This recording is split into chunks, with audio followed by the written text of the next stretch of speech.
Hi, my name is Gerhard Schwartner and welcome to Selling Power TV. Today we have the great pleasure of meeting with Joel Malkoff.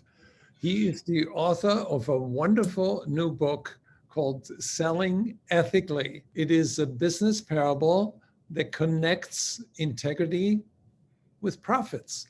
Welcome, Joel. Thank you so much for having me. What a pleasure. Thank you.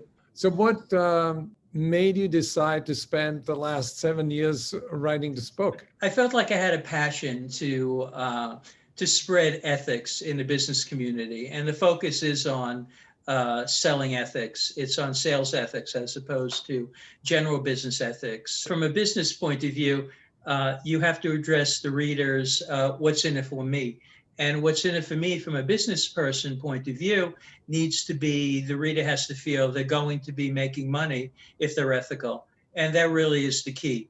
It's building relationships on a long-term basis, generating referrals. And that's the easiest way to increase your business and your territory size. So can you give me a situation in your past life as a sales leader and as a business leader where you were challenged with an ethical situation? When I was promoted to regional manager early in my career, I was with one of my salespeople, and she was making a product demonstration of a VitaSign monitor in a university hospital. The physicians were listening, and then one physician asked, can a VitaSign monitor do pediatric monitoring? And unfortunately, the answer at that time was no. It was about 18 months away. But my salesperson said yes. Then she proceeded to slam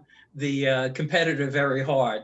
So I did what I could to rechannel the presentation. So my salesperson called the buyer, and much to the buyer's surprise, the salesperson actually recommended the competitor, stating that the feature that she thought was available now won't be available for another 18 months. So the buyer was pretty amazed by her forthrightness. And about 1.5 years later, the buyer contacted her and needed to make a rather large purchase. And the purchase was at least 10 times as big as the initial purchase. I think that was just a great story to show how integrity and having ethics can really be very, very profitable. So how should sales managers go about teaching ethical behavior in their company? It's difficult. I think sales is more of an art than a science. You can lay out practical means of doing things like making sure that you provide full disclosure of your product if there's any defects, making sure that you don't slander the competitor. You can put down basic principles, but I think it's really the experience of the salesperson working in a buyer-selling relationship that the person starts to understand that going beyond the letter of the law, really giving the spirit of the law and providing beyond fairness, just goodness, will provide a return. So I think you lay down the basic principles, and then the salespeople use those principles, they start seeing the results, and it just compounds, and they start doing more. Sales doesn't have a good reputation because there are a lot of performance artists out there. I'm one of those people. I graduated 4 years from a business university, Ivy League. There was an energy crunch, and I wound up being in the car industry. So in the car industry, I've learned, how to do bait and switch, how to manipulate, how to lure.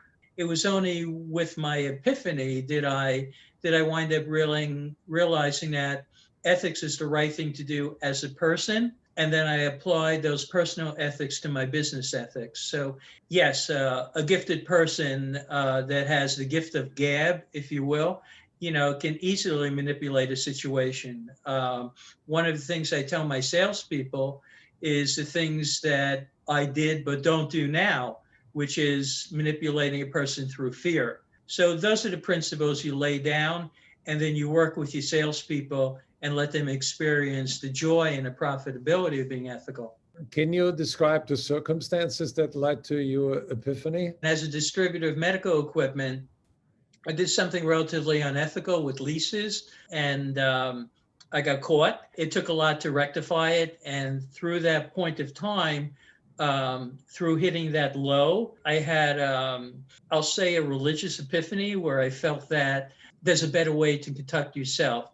There's a soul that you need to protect for the future. So then at that point, it was learning about ethics through SAGE's business, and then applying my personal ethics to business.